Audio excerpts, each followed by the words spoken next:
사진만 봐도 좀 웃기지 않습니까? 나 클럽녀 아니에요. 유세장의 춤꾼들입니다.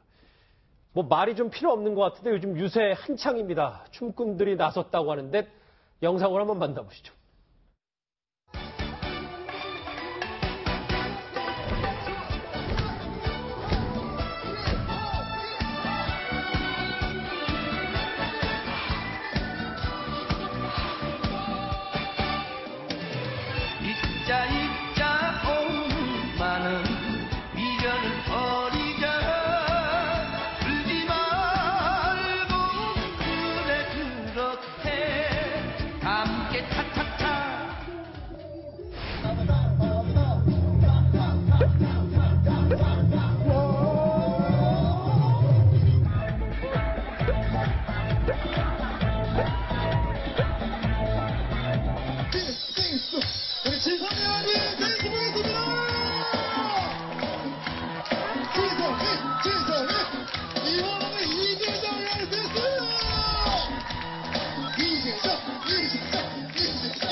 뭐 추가 설명이 뭐 필요하겠습니까? 일단 백 변호사님. 네.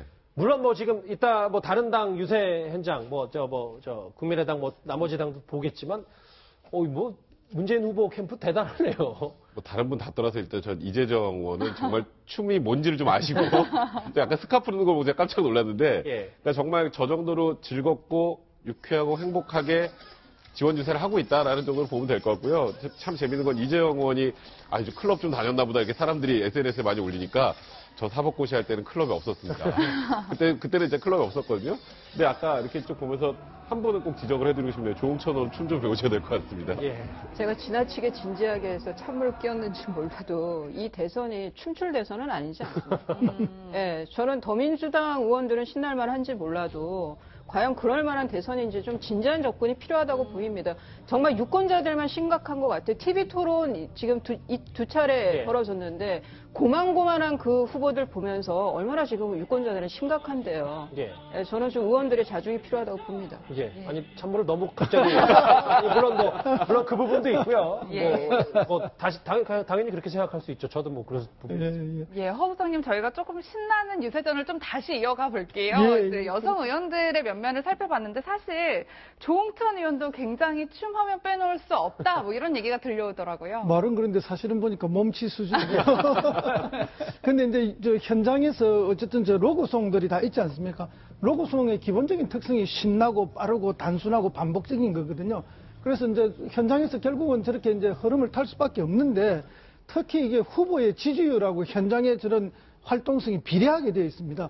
그래서 지금 문재인 후보를 지지하는 척하고 안철수 후보를 지지하는 두 군데는 저런 율동이 저렇게 신이 날 수밖에 없는 상황입니다. 왜냐하면 팽팽한 지금 물론 안철수 후보가 조금 꺾겠다고는 하지만 가능성이 있는 후보고 그래서 두 후보는 그저 저럴 수밖에 없다. 그러면 이제 뭐 그 앞에 선도적으로 나와 있는 의원들은 어떻겠습니까? 전체 분위기를 리드해야 되고 또 대중 앞에 나서기를 좋아하는 분들 아닙니까? 당연히 저런 모습으로 선도할 수밖에 없는 것이 아닌가.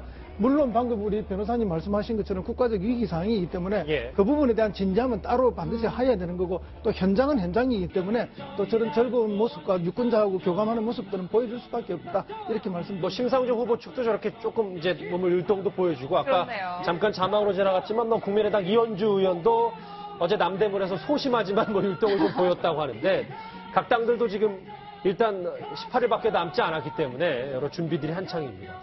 준비를 하려면 뭐 가족들도 좀 합세를 해야 될 텐데 국민장이라는 별명이 있는 유승민 후보가 최근 한 대학에서 딸 이야기를 이렇게 한 적이 있습니다. 들어보시죠. 걔는 지금 남자친구가 없고요. 취업을 하기 위해서 뭐 엄청 스트레스 많이 받아가면서 밤늦게 뭐 공부도 하고 뭐 이러고 있습니다. 아주 평범한 대학교 4학년이고 취업이 아직 안 돼가지고 휴학도 작년에 제가 공채에서 잘렸을 때 저 도와준다고 하나 기각을 했습니다만 그 이후로는 그냥 평범한 학생으로 잘 지내고 있습니다. 네, 구 박사님 국민 장인이 있다면 국민 시어머니도 있어요. 심상정 후보의 아드님이 이제 모습이 공개가 됐는데 상당히 잘생기셨더라고요. 예. 훈남으로 이렇게 알려져 있지 않습니까? 그래서 심상정 후보가 이 얘기를 했죠.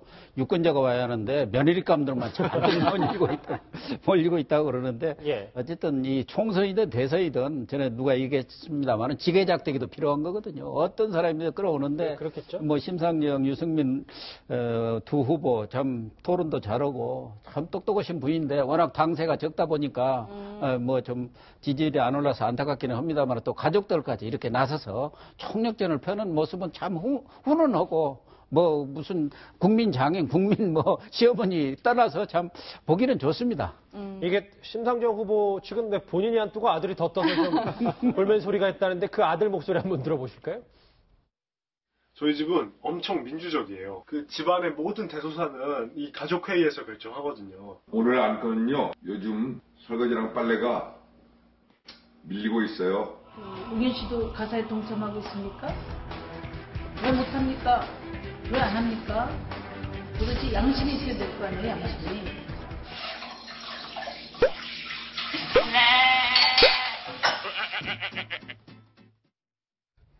그쵸, 엄마가 심상정 후보면 저 정도 설거지는 해줘야 집에서 가족회의도 또 순조롭게 가지 않겠습니까? 허 교수님. 예. 물론 뭐 지금 뭐 유승민 후보의 딸 그리고 심상정 후보의 아들 얘기했습니다. 사실 논란의 중심에 있었던 문재인 후보 아들과 안철수 후보 딸은 앞으로 좀 유세 현장에서는 보기는 좀 어려운 겁니까? 그러게요. 저는 뭐 그렇게 짐작을 합니다. 물론 뭐 그렇다 해도 나와서 아버지를 도와주는 모습은 좋을 텐데요. 이제 워낙 그 두 후보가 1, 2위를 달리고 있고 첨예하게 경쟁하고 있는 상황이다 보니까 그 가족들에 대한 검증, 또 그 검증을 넘어서 마타도어까지 되는 이런 상황이다 보니까 나서기가 굉장히 어려운 상황이 되지 않겠느냐. 그 점은 조금 안타깝고요. 의외로 이제 나머지 약체 후보들은 오히려 가족이 부각이 되는 이런 상황인데 지금 그럼에도 불구하고 이번에 나왔던 후보들과 그 가족, 자녀들과의 이 관계를 보면 가족 관계는 다 원만한 것 같아요. 아주 다 원만하고 가정은 평안한 집들, 그러게요. 그런 다복한 집들인 것 같아서 어쨌든 이번에 나온 그 유력 후보들이 일단 과만사성을 하고 있는 사람이다. 그리고 뭐 수신제가라고 하는데 수신은 정확하게 모르겠지만 제가는 되고 있는 사람이다. 그러면 이제 치국의 능력이 있는지는 우리가 뭐 앞으로 토론을 보면서 유권자들이 결정하시면 되지 않을까 이렇게 봅니다. 예. 저거 보고 저 정도 의미를 뽑아내시다니 참 대단하십니다. 정리할게요. 여러분은 지금 뉴스특급과 함께하고 계십니다.